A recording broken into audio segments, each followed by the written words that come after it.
and then I found this and I was like, well, maybe that's the thing. And, I had a talent for teaching and absorbing, I became, just It's a gift. the nature of my brain is I'm obsessive, Yeah. so I hyper focus on things, cool. and so that's where, obsession kind of gets you places. But you got to find the balance. The things that I'm learning now as I get older is, balancing things out the right way, so that it's not that what you're doing is not taking from you. And that was something that I didn't know when I was younger. Like doing this took a lot from me. It took a lot from my family, but in the end, was it worth it? I don't know.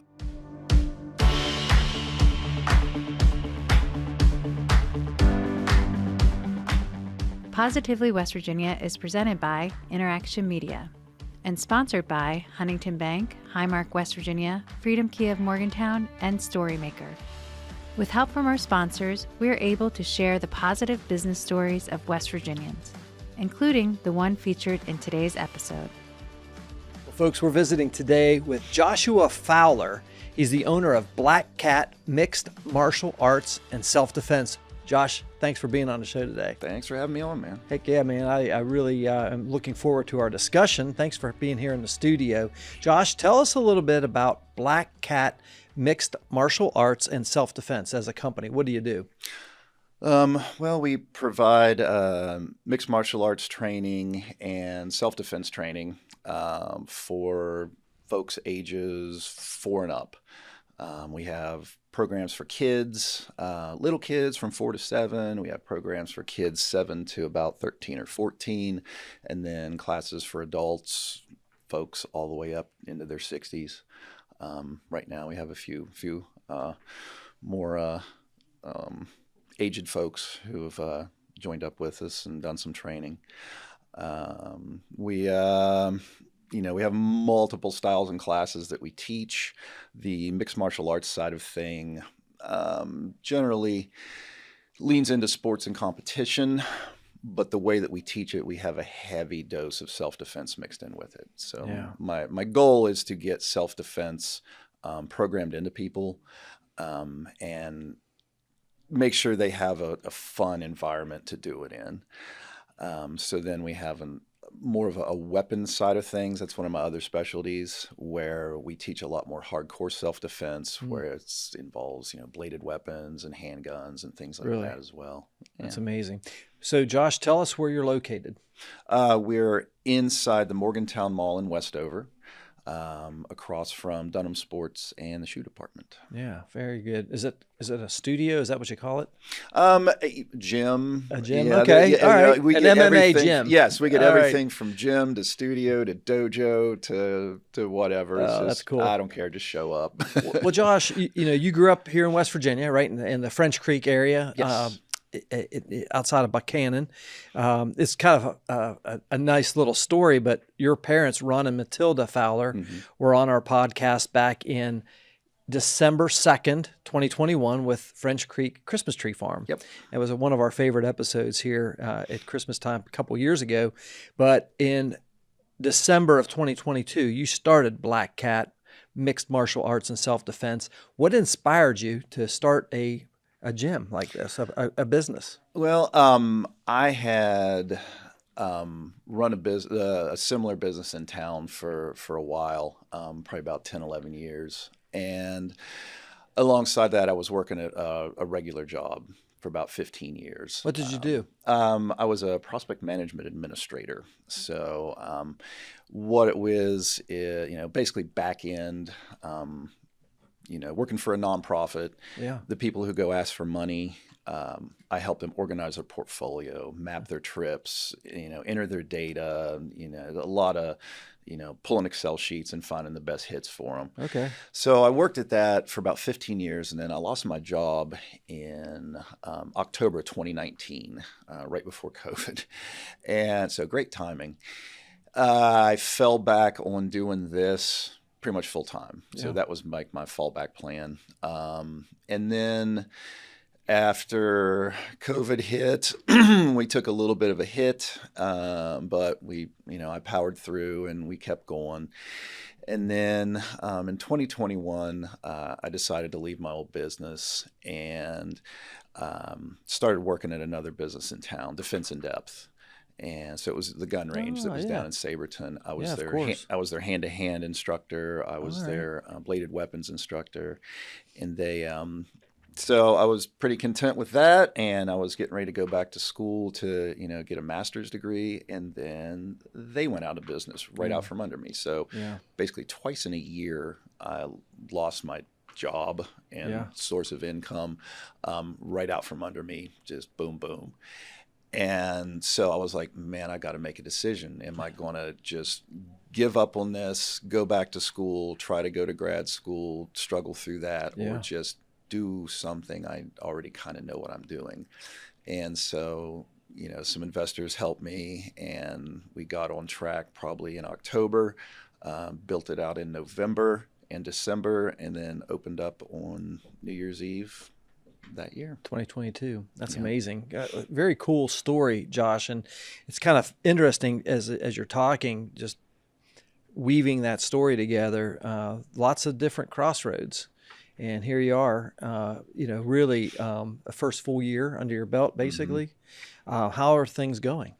Good. I've learned, the experience that I had with my other businesses and working with Defense in Depth.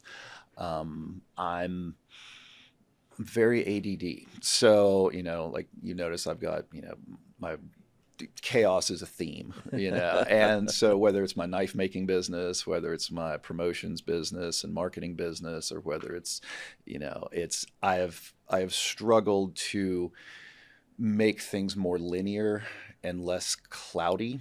And so that's what's, the first year I was like, okay, I want to do this right. I'm going to, take advice from, industry people and, what do you do? What do they do? Instead of trying to figure it all out on my own, I'd already figured a lot of it out on my own. So I could just fill in the little gaps. And so my first year was, build out structure, organization, growth.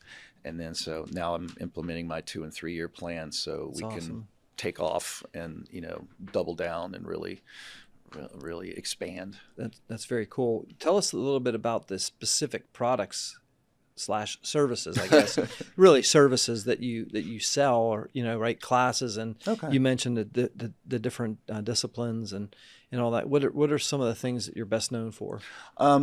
Okay, well, yeah, the classes and the programs that we teach. Like I said earlier, we have an umbrella under mixed martial arts.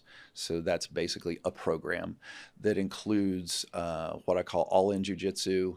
It's based on Brazilian jiu-jitsu, which I have a black belt in, and it's a very fight-oriented style because I want my students to have that self-defense aspect. Brazilian Jiu-Jitsu has a reputation for being, rolling around on the ground in your pajamas and, not knowing how to fight standing up. And I wanted to make sure that that's part of it, but not the whole thing. So we base a lot of what we do on all-in Jiu-Jitsu. And then we have a kickboxing program mixed in with that with I'll talk about my friends and my coaches here in a little bit, but we've got a lot of great guys that help me with the kickboxing program. That's a fun cardio self-defense kind of mixture for everybody. Yeah. And then the actual mixed martial arts itself, the classes and the training and the fight team, where we take the kickboxing and the jiu-jitsu and the wrestling and all that and mix them together to create kind of an all-in-one kind of system. It sounds like a lot of fun.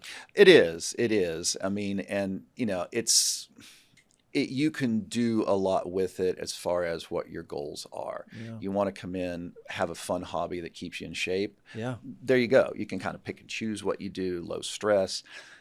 Some folks get into it and they're like, man, I want to compete a little bit. So we can do jiu-jitsu tournaments. We can do kickboxing or boxing.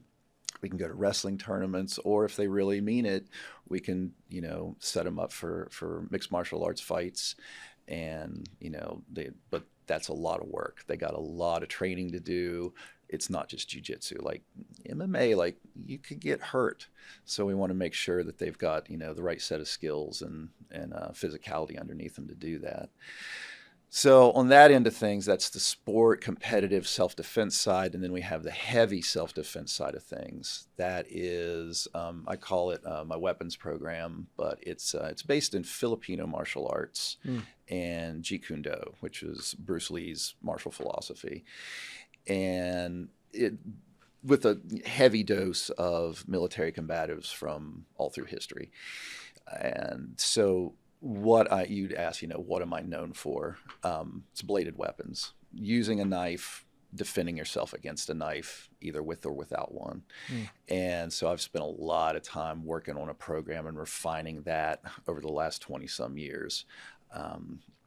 Number one, it's also fun, and it's also very challenging because of the Filipino martial arts side of thing. It's not karate. It's not boxing. It's a lot of coordination, agility, movement, things that, can really challenge the mind and the body. So a lot of people, we always joke, like, oh, this is for smart people, because it is hard to kind of, you got to chew gum, walk, and whistle all at the same time while both hands are moving and your feet are going in different directions. Yeah. And maybe you've got one opponent, maybe you've got two, maybe you've got three. Oh.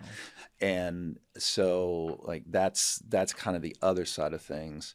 And the reason I like it, for me and for the business is it's something very unique to the area. You won't find this basically anywhere else. I know one other guy in the area that does it, but he doesn't really teach it much. It's something I can offer people that they're not going to find anywhere else. And then the heavy, hardcore bladed combative side of thing, like that's very unique. You have to travel to find that. You have to bring it in from somewhere else, just because no one else does it. Yeah, I mean, it's definitely, I've definitely wormed myself into a little niche that I don't know if I can worm my way out of ever. Well, specialized knowledge is a good thing, right? Yeah. And so that's their area of focus. Josh, if you could whittle all that you just said down to your 30-second pitch, what do you tell people when you first meet them? Like, what do you do? Generally, I ask them, like, we start out with, what are you looking for? And whether it's kids, oh, my kid needs bully proofed. My kids need some discipline. Is that a big thing? The bully proof part? Yeah.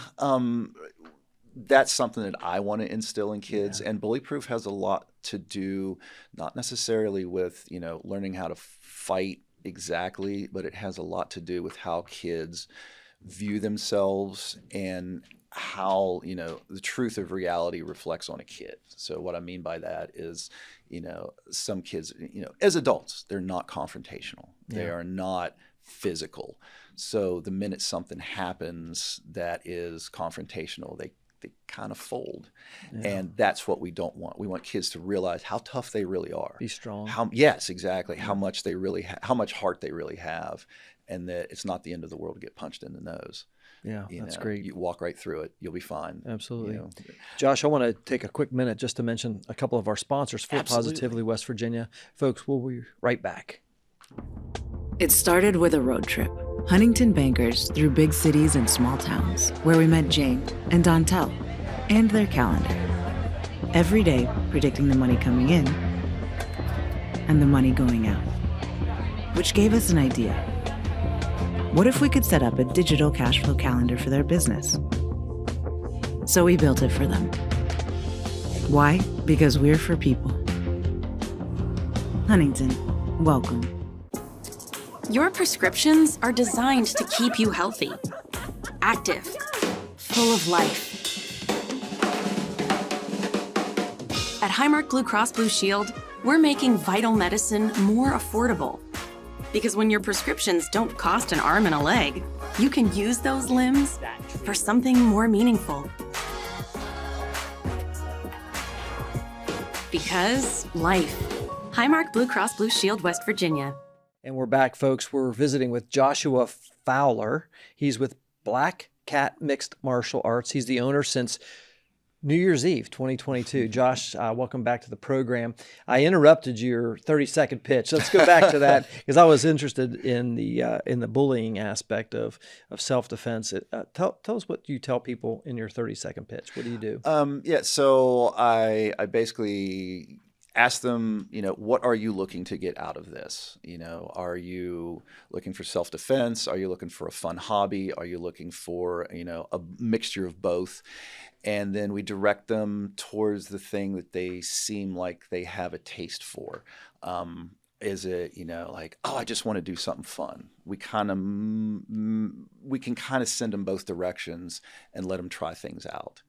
So it's less about what I try to sell them, and it's more about me listening to what they need and directing them into the right program so that they merge into it very smoothly.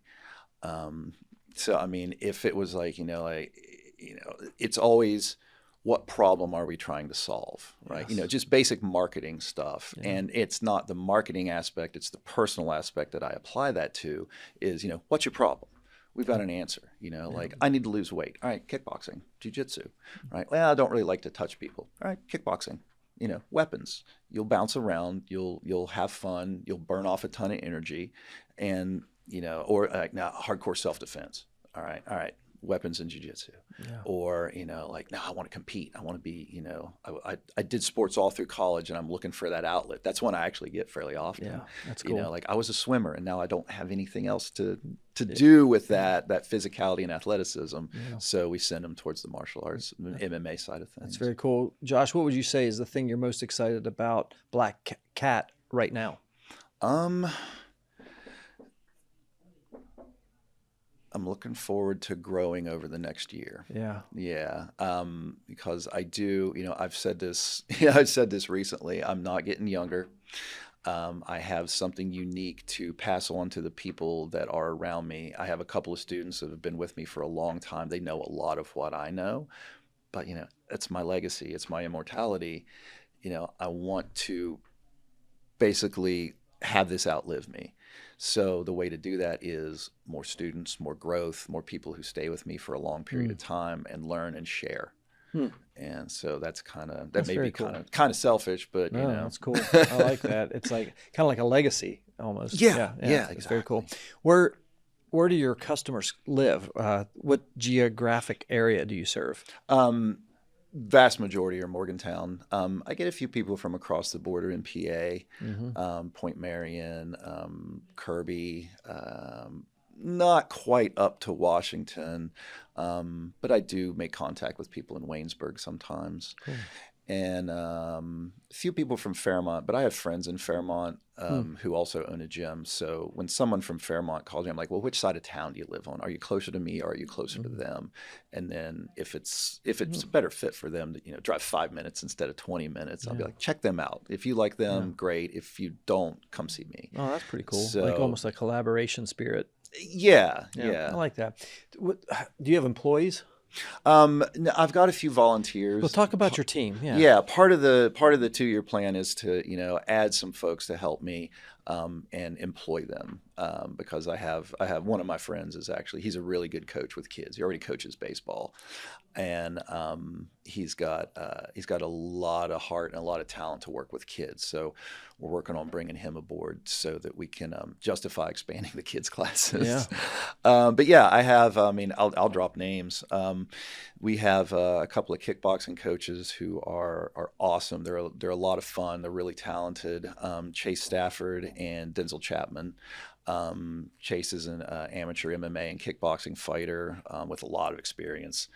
And then Denzel is a pro kickboxing and MMA fighter. So they've been helping me out basically since the start. And then I have a couple of jiu-jitsu coaches that help me. James and Caleb generally help cover classes when I'm not around. They teach alongside me in class so they can learn some more teaching skills.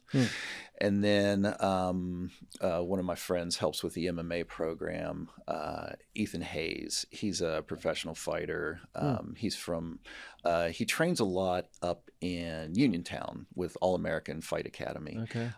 They're great guys up there too.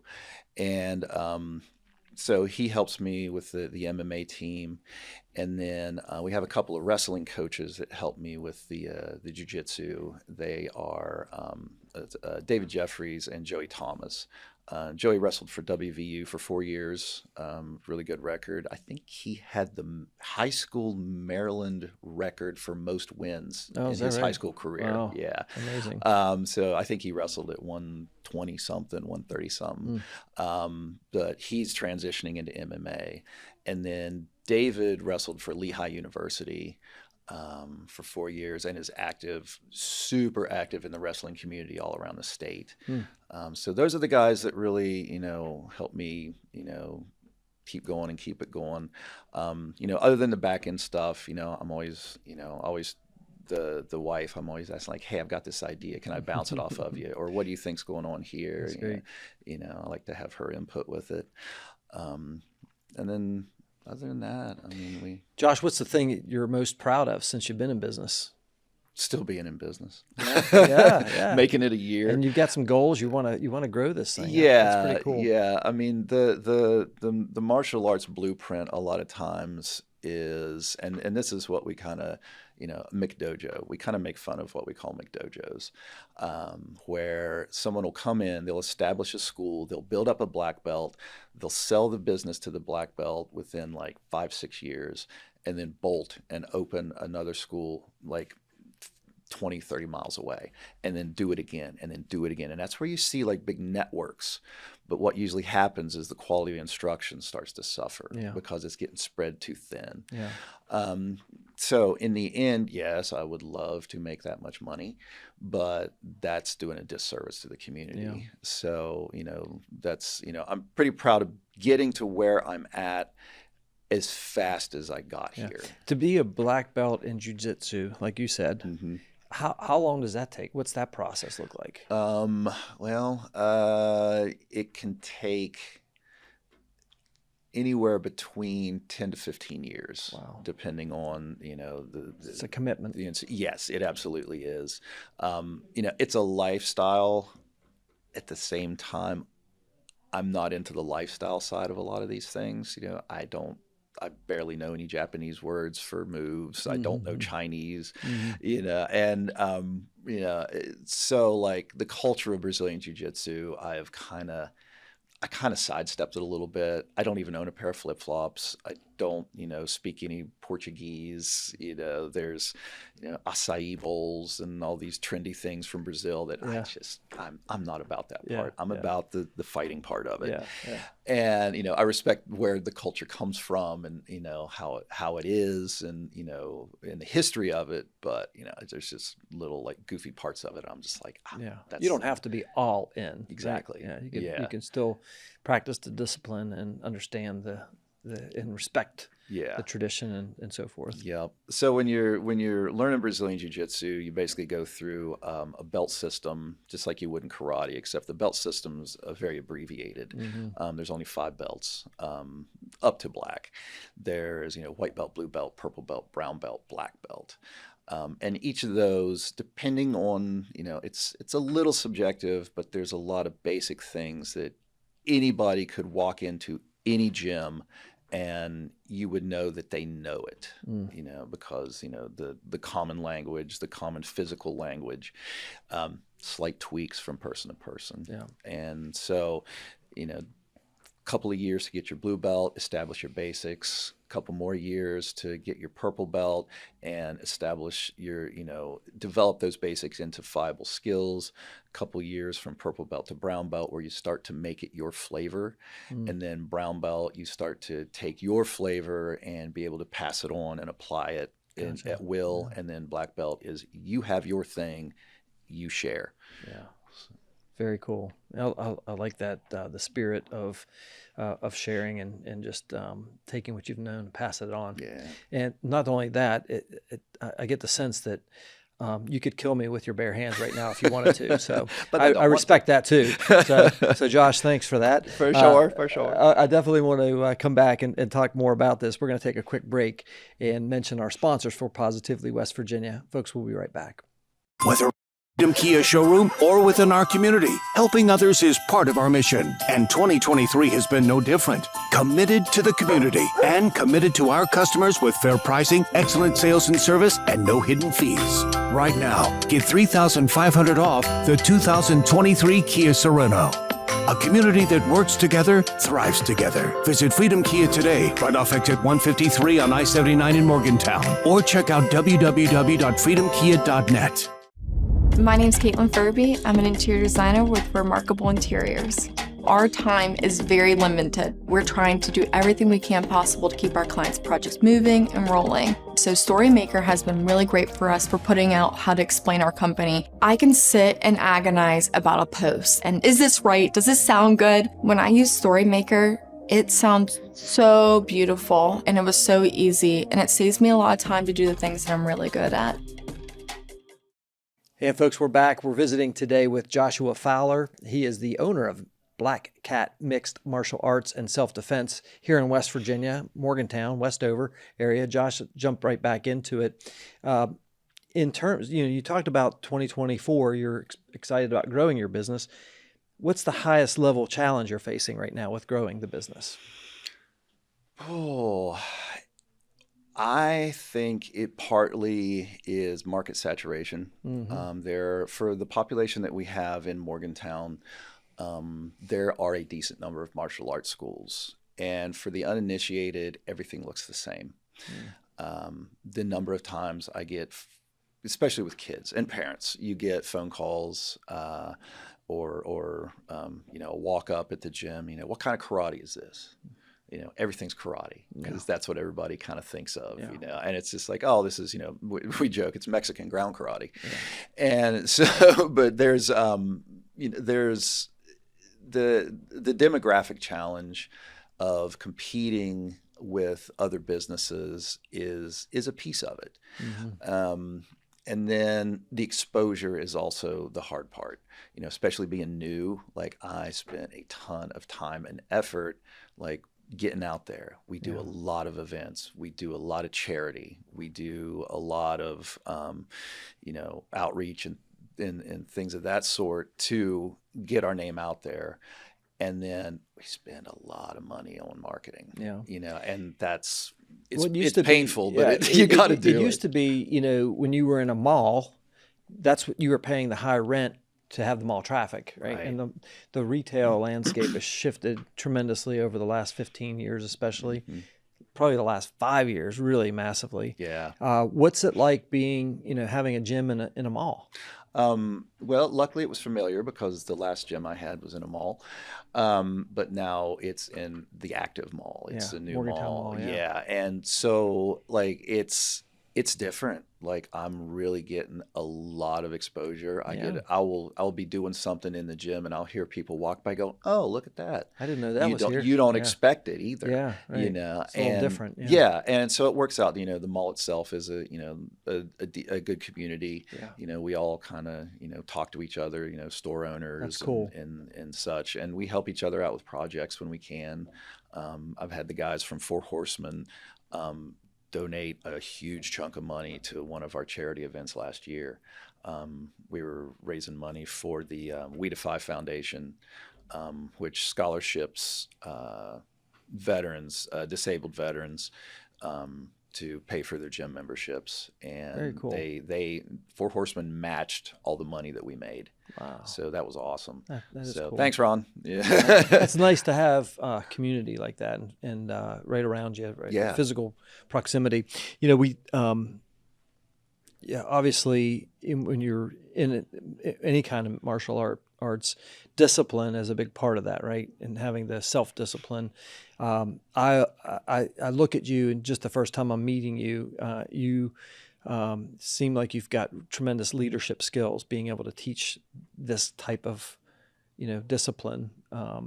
What do you think, Josh, is one of the most important attributes of a business leader today?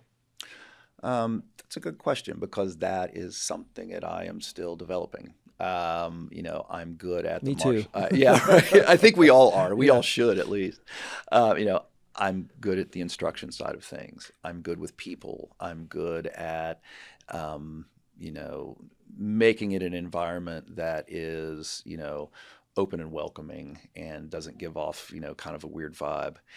And, it's, as far as leadership goes, the hardest, it's the challenges that define leadership. Your successes don't really define those because you can accidentally succeed. Yeah. But when you meet challenges, and some of my biggest challenges are my personal challenges in organization and planning and the stuff that, like I said, there's a certain way to do this, and instead of winging it, you have to kind of learn, and that's the side of things that I'm starting to learn. So I think as far as leadership qualities go, as far as top tier things, being able to delegate responsibility has got to be one of the top three. Being able to manage your time and not stretch yourself thin, especially when you're the only person doing it. Yeah. That's a huge pitfall. And again, I've learned to jump that pit more and more as I go on. So we've probably one of the best ways to say it is one of my friends said, I was just like, man, I was like, I'm so busy, this. And he goes, well, it's because you're self-employed. I'm like, yeah, I'm self-employed. He goes, yeah, but you want to be a business owner. There's a difference. Yeah. And the difference between being self-employed and a business owner is your skills at delegation, your ability to manage people, and your ability to manage yourself and your time. That's great. So I'm trying my best to be a business owner. and they're entrepreneurs there's all sorts of flavors, right? And owning your job, being self-employed is fine, but oftentimes there's more. Yeah. And it just comes down to, what do you want? What do you want? What do you want to be, do, and have? That's a question that I think about a lot. What do I want to be? What do I want to do? And what do I want to have? And a lot of people never get that clarity. But once you do, then you can be on fire with that all-consuming passion to go out and do what you need to do. I was talking with somebody this week about their business, and it's a friend of mine. They've been in business for 3 years, and he was talking about their revenue that they did last year. And I said, well, what's your profit look like? He said, I don't know. He told me the top line revenue. And I said, well, have you looked at your P&L? He said, what's that? I said, do you have an accountant? He said, yeah. I said, you need to get a different one because if you don't know what your profit and loss statement is, the P&L, then you shouldn't be in business, Right. And that's when you're talking about, leading yourself and, being able to have that mindset of, hey, I've got to take care of this. Yeah. I've got to steward it almost, right? Yeah. That's the way I use that word quite a bit in business. That's a good way being to a put steward of the resources. So that's really cool. And, Josh, you grew up, like I said, in French Creek, West Virginia area. With your parents owning a Christmas tree farm there, French Creek Christmas trees. Your business is in West Virginia. Why West Virginia? You could do this probably anywhere. I'm here.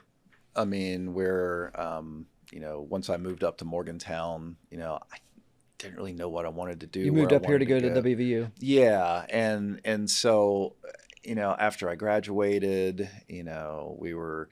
I'd gotten married, and we could have probably moved around, done things. I hadn't really started this adventure back then. Yeah. That was right around the time I did, so I could have done it anywhere.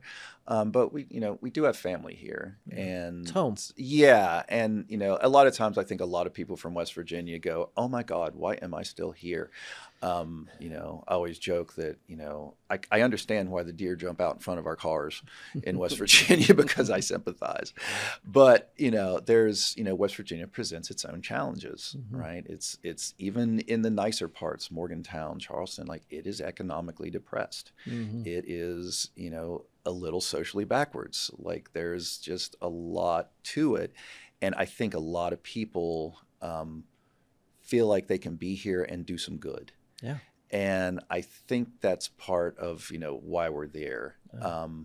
And again, and family's also a big thing. Our parents are getting older, and we don't want to be too far from them in case something happens. Sure. You know, our kids are still in school, so there's no reason to break away. Yeah. You know, and I'm not the adventurous type. Well, I think it's pretty cool. You know, and honestly, you know, what you said is very true. You could do a lot of good.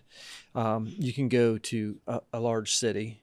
And, you know, and like in Austin, Texas, or Charlotte, North Carolina, or Chicago, and be, you know, just have a great life, you know, but you just kind of blend in with everybody else, all the masses of people. Here in West Virginia, you can start a mixed martial arts and self-defense gym, school, right, and really make a big difference. Yeah. And so I think it is a little bit harder to do it here in West Virginia, but I think the payout and the payback and the fulfillment you can have is much greater, the opportunity. Yeah. So it's not always money. Yeah, exactly. Yeah. Right. Well, there's profit on the bottom line, like I just talked about, but there's also profit here and here.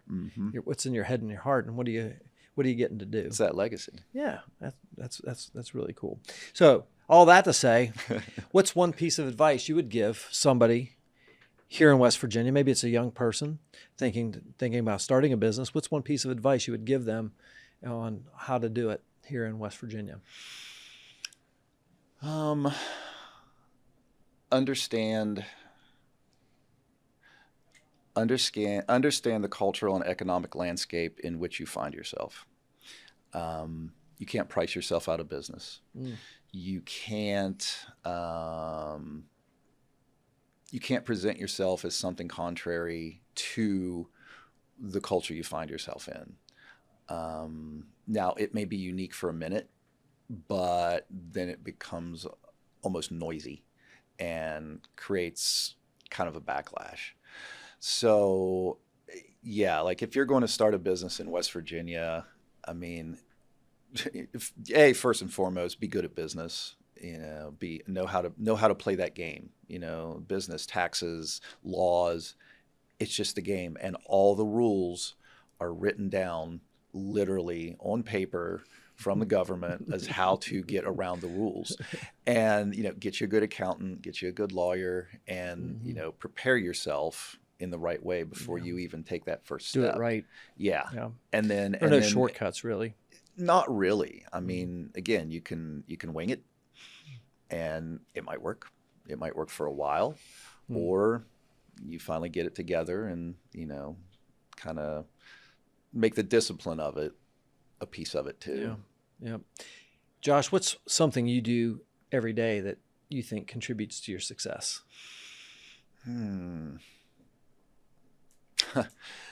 I get up and I do it. Whether, you know, like, I kind of feel like crap, don't matter. You know, I get up and do it. You know, I almost overdo it, you know, especially starting at my age.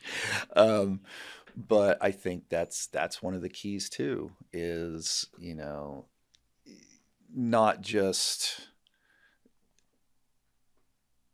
it's not just about wanting to, it's about like, this is part of you. This is what you do. And so you have to kind of get up and do it. You know, even on my days off, which I don't really have, I still do some stuff. Yeah. You know, I'm still, you know, contacting people, making some phone calls, stuff like that. You have to be on. That's probably one of the challenges and things I do that I do well, is I'm on all the time. Yeah. I think that's really powerful what you just said. In the one of my favorite books of all time is Napoleon Hill's Think and Grow Rich, written in 1937. And one of the chapters is called Desire. And that's exactly what you're talking about. You know, when you find that purpose for which you were created, and you are consumed with that all on fire passion for what you want to do, that desire, that's a big part of having a rich life, not just monetarily, but fulfillment, like we were just talking about. Yeah. So I appreciate you sharing that for sure. For sure. Do you have, Josh, anybody you look to for inspiration, or even like a mentor, or, you know, people in your life that have kind of pointed you on the way that you're going now in terms of business? Not in particular. I know a lot of people will kind of attach to someone who's a guru or a mentor, and there's a lot of, like if you think, but one of my friends does like life insurance, and he has a guy who's helping him with everything from lifestyle Really? to presentation to sales and that kind of Yeah, stuff, and yeah. he's really like just on him. He's locked in. And I've never really found anybody like that, but I pay attention to everybody, whether, it's my mom and my dad who own a business. I'm paying attention to what they do. I listen. That's important. I listen to my friends who also own businesses, or even the ones who don't, they'll be like, "What are you doing? Like, that's dumb." I'm like, "Is it? Okay, I should reevaluate this." And so so I listen to everybody. And it may be, it may be, the 4-year-old says something. I'm like, that's gold. Yeah. That's gold. And I wouldn't. Why didn't I think of that? Right. And if I wouldn't have been listening, I would have never heard it, Yeah. And, just because, the source is, 4, or somebody who doesn't do anything like what you do, you should still listen. You might pick up a nugget. Yeah, that's good stuff. Appreciate that. Josh, we've covered a lot in this interview. Is there anything else you think our listeners, our audience would, should know about you or your story, whether it's for the business or your personal story? Oh, Cover a lot. Let me think here. Oh no, open question. No, not in particular. I mean, personally, again, this is part of my life. Martial arts and fighting and all these things will be part of my life until I go. And it's, it used to be like I played guitar for 15 years, never really took off, never really got a band, and then I found this and I was like, well, maybe that's the thing. And, I had a talent for teaching and absorbing, I became, just the gift. the nature of my brain is I'm obsessive, Yeah. So I hyper focus on things, cool. and so that's where, obsession kind of gets you places. Yeah. But you got to find the balance. The things that I'm learning now as I get older is, balancing things out the right way. Yeah. So that it's not that what you're doing is not taking from you. And that was something that I didn't know when I was younger. Like doing this took a lot from me. Yeah. It took a lot from my family. But in the end, was it worth it? I don't know. Well, let me ask you. It's up to them. They'll tell me. So, that's some good insight. And as you're kind of wrapping this interview up, I do have a question for you that just kind of filters through all the different things that we've talked about. And that is like, you've prepared, you're a black belt in jiu-jitsu. You teach how to defend yourself, self-defense. You have a knife business where you create weapons. You've taught this stuff to countless people. Have you ever had to use it? Have you ever been in walking down a dark street and get jumped by 2 guys and you have to do your thing? I have been. That's kind of funny because I have not been in a confrontation since I started training. It never really happened. Yeah. I mean, I've been in cage fights. Oh, I've sparred a lot. I've done things. Yeah. I've been in verbal altercations, but I always try to de-escalate those things. Yeah, but you have the tools. I'm not afraid. And isn't that the whole essence of it? I mean, being equipped and prepared for any situation gives you great confidence. Yes. I mean, and that's something that I really, really emphasize. It's not necessarily confidence. It's freedom. Freedom. There you go. It's something that I really emphasize to my women's self-defense workshops. That's when awesome. we talk about that, I always tell them, look, your ability to confront a situation that you're in beforehand means that you have the freedom mentally to go wherever you want, right? You don't want to, I'm not going to walk down that dark alley. Well, it's because you aren't confident enough in what you're doing. So you don't have the freedom to go down there. You're not at liberty to go down that dark alley. You don't know what's in that dark alley. It may be nothing, but you don't know that. But if you have the confidence and the skill and the understanding to be like, that's You're fine. equipped. I'm equipped. I will go. Then I am free to go where I want. awesome. I am free to say what I want, Boom. and so forth. That's a great nugget right there. Thank you for explaining that. And Absolutely. that was cool. That was good stuff. Josh, as we close out our time here, how can our listeners learn more about Black Cat Mixed Martial Arts and Self-Defense, and perhaps even get in touch with you? Yeah. We are on Instagram as Black_Cat_Martial_Arts. And we're on Facebook as Black Cat Mixed Martial Arts and Self-Defense. We also have a webpage. It's morgantownmma.com. And those are generally the best avenues to find us, without just shooting my phone number out there, which I can. But yeah, those are the easiest way to find us and keep up with the events and things that we have going on. And Josh, we'll make sure we have all those links in our show notes, as well as on social media. We'll make sure that we tag you guys in that. Awesome. And folks, if you want to get in touch with Josh Fowler at Black Cat Mixed Martial Arts and Self-Defense, we urge you to do that. He's got a great program here in the Morgantown area serving North Central West Virginia. Josh, it's been a real honor to have you on the show today. I think what you're doing is really amazing. Thank you. In your, starting your second year here. I just want to encourage you to keep up the great work. Thanks, man. I appreciate you having me on. It's fun. Absolutely. We'd like to thank our partners, Huntington Bank, Highmark, West Virginia, Freedom Kia of Morgantown, and Storymaker, for helping to share these positive stories. If you'd like to become a sponsor of the Positively West Virginia podcast, visit positively.wv.com/sponsor. Folks, that's a wrap on another episode of Positively West Virginia. If you or someone you know would be a great guest on the show, drop us a line on our website at positively.wv.com. And of course, we appreciate your feedback, your reviews, your comments, and encouragement along the way as well. On behalf of our entire Positively West Virginia team, including our producer today, Mr. Hampton Hill, behind the controls, I'm your host, Jim Matuga. Stay positive, West Virginia.